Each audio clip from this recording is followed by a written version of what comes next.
The Valkyries explained, Odin's angels or his soul-harvesting army. We are told the story of the Valkyries, the beautiful and terrible choosers of the slain. Shield maidens of Odin who thunder across the battlefields of men on winged steeds, selecting the bravest fallen warriors to feast and fight in Asgard until the end of days. It is a tale of honor, of a glorious death, of a paradise earned through courage. But what if this heroic narrative is merely propaganda, a divine recruitment poster for a desperate cosmic war?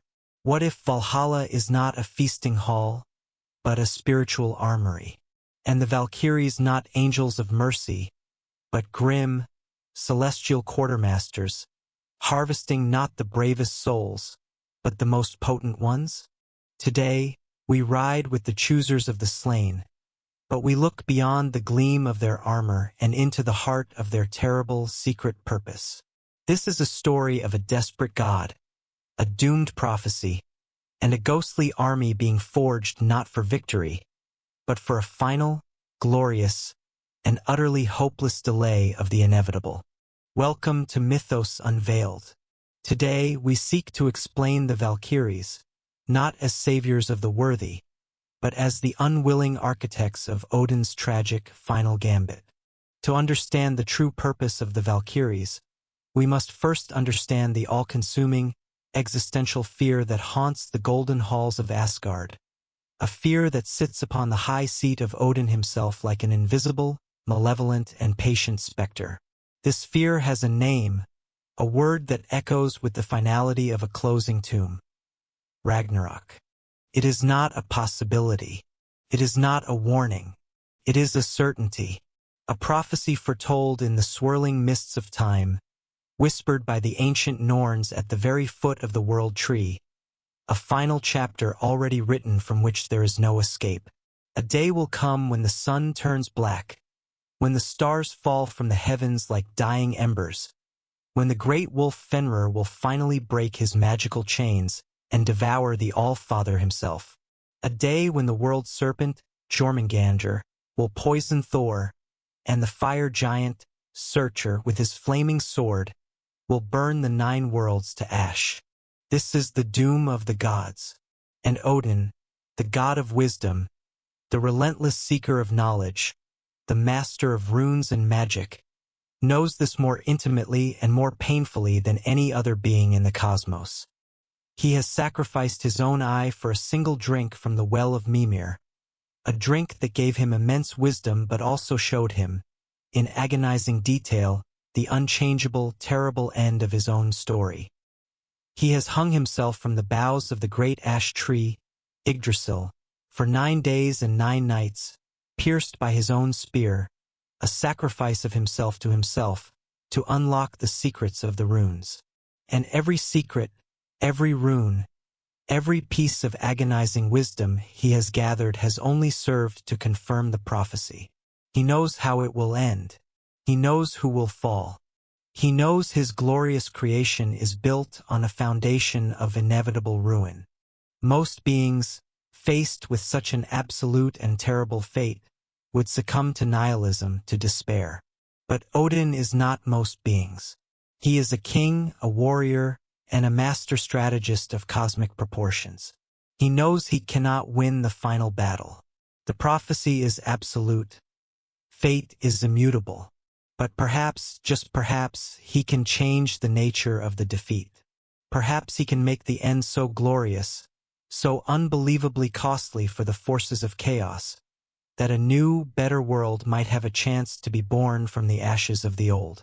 It is a desperate gambit, a plan born not of hope for victory, but of a desire for a meaningful end. And so Odin embarked upon a desperate, centuries-long, and secret project. A cosmic arms race against fate itself. He needed an army, not just any army, but the greatest army the cosmos had ever seen. An army of the fiercest, most courageous, most battle-hardened, and most passionately violent souls in all of creation. And where could such souls be found? Not in the peaceful, ordered halls of Asgard, but on the blood-soaked, chaotic and endlessly warring battlefields of Midgard, the world of men. Humanity, in its endless, brutal cycle of war and conflict, of shield walls and berserker rages, became Odin's great, unwitting training ground. Every battle, every skirmish, every shield wall that broke, every duel to the death, every warrior who fell with a final, defiant roar on his lips was an audition. But he could not simply wait for these great souls to die of old age or sickness. Their fighting spirit, their MR, their very essence of battle fury, would be at its absolute peak in the very moment of their death in glorious combat. He needed a way to collect these souls at the precise moment of their fiery expiration, before that precious energy could dissipate. He needed a special kind of soldier for this task. Not a warrior to fight, but a collector to gather. Not a fighter, but a chooser. Beings of immense power and divine authority, who could ride the winds between worlds as easily as a man rides a horse, who could see the worth of a soul in the chaotic heat of battle, and who were bound by an unbreakable oath of loyalty to him and his desperate, tragic cause. He needed the Valkyries. The Valkyries were not born in the way other goddesses were. They were made. They were divine beings, sometimes said to be the daughters of mortal kings elevated to divinity, other times primordial spirits of war and fate, but all were chosen and initiated by Odin himself for a singular, sacred, and terrible purpose. They were his will made manifest on the battlefields of the mortal world. Their image, as it has come down to us, is one of glorious, terrible beauty. They are described as shield maidens, clad in gleaming, flawless armor, their beautiful faces set in grim determination. Their hair streams behind them as they ride magnificent, winged steeds across the stormy skies above a battle, their spears and shields flashing like lightning in the storm of human conflict. Their cry is the sound of the war horn, their presence a sign that a great and terrible slaughter is at hand. The story we are told, the story a Viking warrior would tell his son, is a simple and heroic one. They watch the battles of men, and when a warrior dies with exceptional bravery, his sword in his hand and a war cry on his lips, a Valkyrie descends from the heavens. She chooses his soul, gives him a final, spectral kiss of validation, and personally escorts his spirit across the shimmering Bifrost Bridge to the golden-roofed halls of Valhalla, to an eternity of glory. But this romantic, heroic image belies a darker, more pragmatic, and more terrible truth. The Valkyries were not just passive observers, waiting to select the best from among the dead. They were active participants, the terrible and beautiful weavers of the very fabric of war itself. The Lay of the Spear, an ancient and obscure poem from the Njal saga, describes a chilling scene witnessed by a mortal named Drur. On the morning of a great battle, he sees 12 Valkyries gathered before a loom. But this is no ordinary loom for weaving cloth. Its weights are the severed, grimacing heads of men. Its threads are glistening human entrails. Its shuttles are arrows, and its slay, the sword with which they beat the threads of fate into place. And as they weave this horrifying tapestry, they sing a terrible song, a song that decides who will live and who will die in the coming conflict, which side will triumph and which will be annihilated. They are not just choosing the slain. They are choosing who is to be slain. They are weaving the very destiny of the battle to ensure the maximum harvest of worthy souls for their master. They were agents of fate, Odin's agents, manipulating the course of mortal conflicts to suit his grand, cosmic strategy. Did a promising young warrior, a potential champion for Valhalla, seem destined to die too early in a meaningless skirmish? A Valkyrie might subtly deflect an enemy's arrow, preserving him for a greater, more glorious death in a larger battle. Did a peaceful kingdom need to be plunged into war to awaken its dormant martial spirit and produce a new generation of Einherjar? A Valkyrie might appear in the king's dreams, whispering of glory, of conquest, of the eternal honor that awaited his soldiers in Odin's hall. They were the invisible hands that guided the bloody tide of human history, all to serve Odin's great, desperate, and ultimately hopeless recruitment drive. And their selection process on the battlefield itself was not based on a simple mortal concept of bravery. Bravery was common. A farmer defending his home with a pitchfork might be braver than any king. But his soul lacked the honed, weaponized edge that Odin required for his final army. The Valkyries were looking for something more specific, something they could see as a tangible aura around a dying warrior. They were looking for a specific quality of soul, a spiritual energy, a battle fury so intense that it left a shining, potent residue on the spirit. They were, in essence, celestial prospectors, panning for spiritual gold in rivers of mortal blood. They would ride through the chaos, their eyes scanning the dying. They would see a man fall, clutching a wound, his life fading. They would weigh his soul in an instant. Was his death filled with fear and regret? He was left for the grim realm of hell. But if his spirit, even in its final moments, was ablaze with defiance, with a pure, unadulterated love of the fight, with that rare, powerful battle lust, then he was chosen. The choice was not a reward for a life well lived. It was a cold, pragmatic, and ruthless assessment of a soul's value as a weapon in the coming apocalypse. And what of the paradise to which these chosen souls were taken? Valhalla, the great hall of the slain in Asgard, a name that has become synonymous with a warrior's heaven. The promise was one of eternal glory.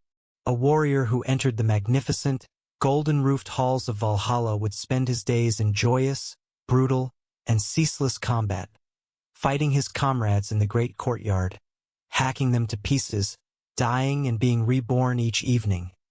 His most grievous wounds miraculously and instantly healed. His nights would be spent in endless, boisterous feasting. He would drink the finest, ever-flowing mead, which poured from the udders of the goat Ern who grazed on the leaves of the world tree. He would eat the rich, savory meat of the great boar Saramnir, a magical beast that was cooked and eaten every single night, only to be whole and alive again the next morning.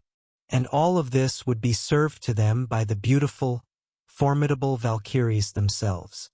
It sounds like a warrior's perfect heaven, a life of glorious battle without consequence, and a life of joyous feasting without end. But look closer. Unveil the myth. It is not a paradise. It is a barracks. It is the most glorious, most elaborate, and most deceptive military training facility ever conceived. The daily combat, the endless cycle of death and rebirth, was not for sport or for glory. It was relentless, eternal, and brutal training. Every single day, the Einherjar honed their skills, learned to fight as a cohesive unit, and, most importantly, accustomed their souls to the cycle of violent death and instant resurrection. They were being prepared for the final battle where death would be absolute and permanent. They were being hardened, tempered like fine steel in a forge, their spirits sharpened to a razor's edge for the day they would have to face the armies of chaos. The endless feasting was not for pleasure. It was to maintain their spiritual strength, to keep their ghostly, ethereal bodies at peak fighting condition. The boar Saramnir and the goat Ern were not symbols of luxury. They were sources of high-potency spiritual fuel, ensuring that the army of the dead never weakened, never tired, never lost its edge. And the Valkyries, acting as cupbearers and serving maids, were not just providing comfort.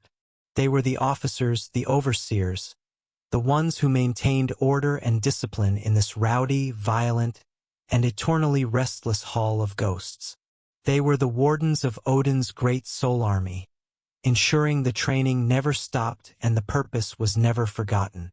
The very architecture of Valhalla speaks to its true purpose. Its rafters were not made of wood, but of polished spears. Its roof was not made of thatch, but of overlapping golden shields. and it was said to have 540 massive doors, each one wide enough for 800 warriors to march through, shoulder to shoulder at the same time. This was not the architecture of a feasting hall. This was the architecture of a massive supernatural staging ground, designed for the rapid, instantaneous deployment of a massive army at a moment's notice. The life of an Einherjar was not one of blissful reward for a life of courage. It was a life of eternal, unceasing, and purposeful preparation for a war they were all destined to lose. They were Odin's tragic, spectral legion, tricked by the promise of glory into an eternity of service for a hopeless cause.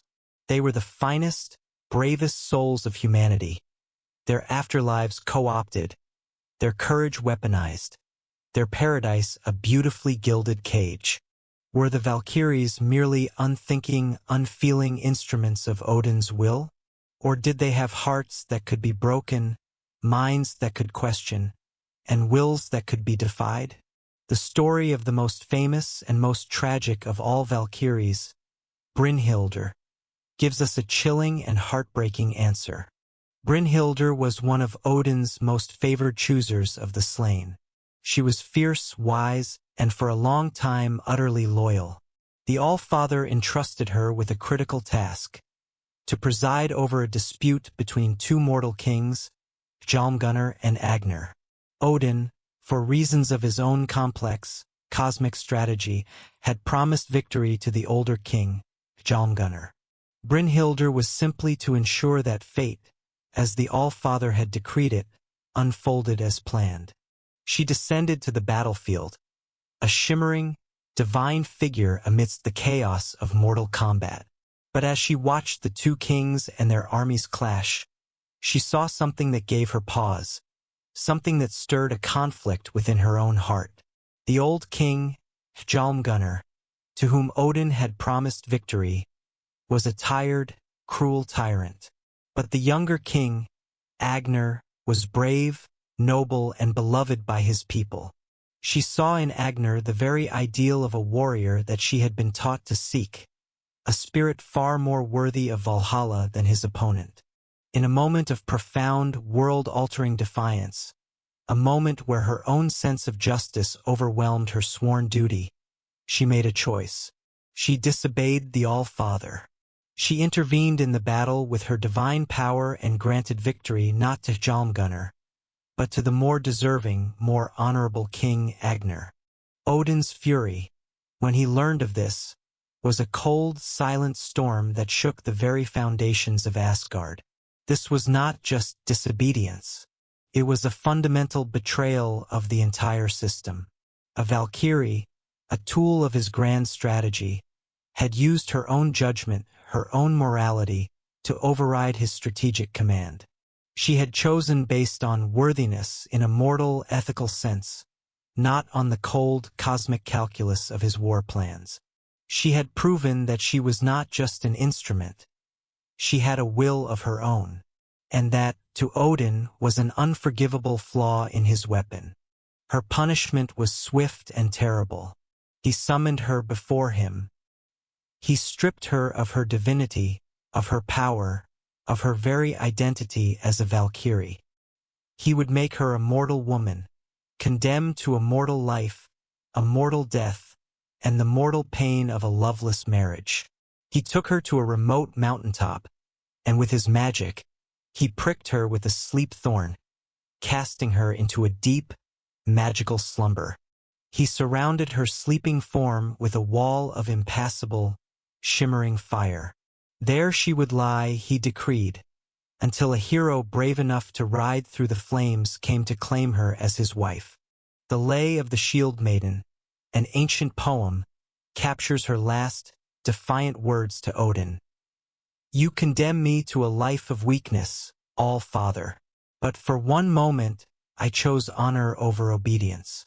And that is a victory you can never take from me." But Odin's punishment had a second, even crueler, and more tragic layer. The hero destined to brave the flames was the greatest hero of his age, the dragon slayer, Sigurd. and Brynhildr and Sigurd were fated to fall deeply and passionately in love the moment they met. However, due to a complex web of trickery, curses, forgotten oaths, and family betrayals, their love was doomed from the start. Sigurd would be tricked by a potion of forgetfulness into marrying another woman, and would then, in a tragic twist of fate, win the sleeping Brynhildr for his own brother-in-law, Gunnar. The terrible tragedy that unfolded from Theseus' story of love, betrayal, jealousy, and ultimately murder and suicidice, one of the greatest and most heartbreaking in all of Norse saga. But its seed was planted in that single moment of a Valkyrie's moral defiance. Brynhildr's story proves that the choosers of the slain were not mindless automatons. They had hearts. They had a sense of justice. They could love. But to act on these things was to invite a doom far worse than any death on a battlefield. They were cogs in a great, terrible, cosmic machine, and any cog that chose to spin against the grain would be mercilessly, tragically broken and cast aside. So, for uncounted centuries, the grim and glorious work continued. The Valkyries rode, their hearts perhaps heavy with the knowledge of their true purpose, but their wills bound to their master. The battles of men raged across Midgard, and the golden halls of Valhalla filled with the boisterous, restless ghosts of heroes. Odin's great army grew, a testament to his unyielding will and his desperate, overarching strategy. But it was an army being gathered for a foregone conclusion. When the day of Ragnarok finally arrives, when the Fimbulwinter has passed and the chains of Loki and Fenrir have snapped, the great horn Gjallarhorn, held by the god Heimdall, will sound its final, desperate alarm. Its call will echo through the 9 worlds, a signal that the end has come. The 540 massive doors of Valhalla will burst open, and the Einherjar, Odin's spectral army of humanity's finest, will march forth for the last time.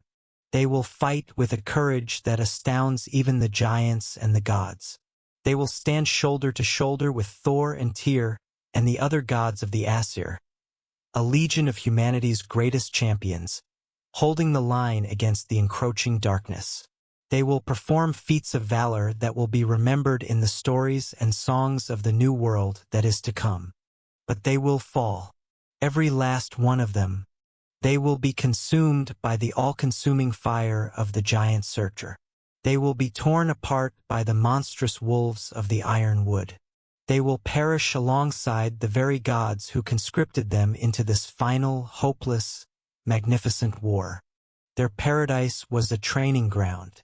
Their glory was a means to an end, and their end was to be nothing more than a temporary, albeit glorious, speed bump on the road to universal destruction. They were not chosen to win the war, but to die in it so beautifully that their sacrifice would have meaning, buying just enough time for a precious few to survive and begin the world anew. In this dark, tragic light, the Valkyries are transformed from figures of pure glory into figures of profound and pitiable tragedy. They are the beautiful, terrible instruments of a great, divine deception, the shepherds of a flock being led to a final cosmic slaughter. Every soul they saved from the battlefield was merely a soul being repurposed as spiritual ammunition for a war that was already lost before it began. They are beautiful, yes. They are powerful, yes. But their hands are stained not just with the blood of mortal warriors, but with the tragic irony of their own desperate mission.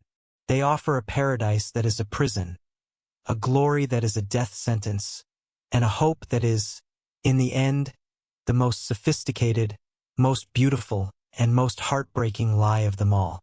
They are the reluctant architects of a beautiful, glorious, and utterly doomed army, serving a king whose wisdom has shown him nothing but the certainty of his own death. So we must ask ourselves again, with this new, terrible knowledge, were the Valkyries Odin's angels, or were they his soul-harvesting army? The unveiled truth reveals that they were both, and that is the very heart of their profound tragedy. To the warrior dying on the battlefield, his lungs filling with blood. The sight of a Valkyrie descending from the clouds, her armor gleaming like a star, was a moment of supreme, angelic salvation.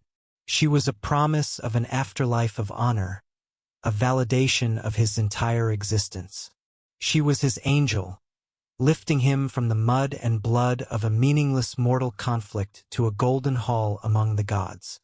But from a cosmic, strategic perspective, their function was far grimmer, far more clinical. They were the key components of a vast, soul-powered war machine, an army of the dead raised to fight a war against destiny itself. They were the harvesters, tasked with gathering the most potent spiritual energy from the bloody fields of mortal conflict and processing it into a spectral fighting force. Their compassion, as seen in the tragic story of Brynhildr, was a liability to be punished, not a virtue to be celebrated. Their story is a chilling reminder that even the most glorious and heroic of myths can hide a desperate, pragmatic, and heartbreaking truth. It is a tale of how a great and wise god, faced with his own inevitable annihilation, turned the entire vibrant and chaotic world of men into a farm for soldiers, and used his most beautiful and powerful servants to bring in the grim final harvest. The Valkyries were, in the end, the most beautiful and tragic part of Odin's great, hopeless, and magnificent war against destiny itself. The promise of heaven can sometimes be the most convincing recruitment poster for a war in hell. Thank you for riding with the Valkyries with us today on this journey into the heart of Norse mythology.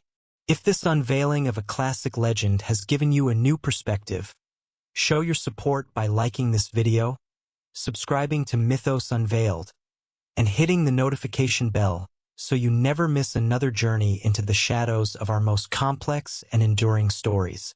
What other divine beings do you believe hide a secret purpose? Let us know in the comments. Until next time, remember that the most beautiful saviors can sometimes be the agents of the most tragic and most glorious doom.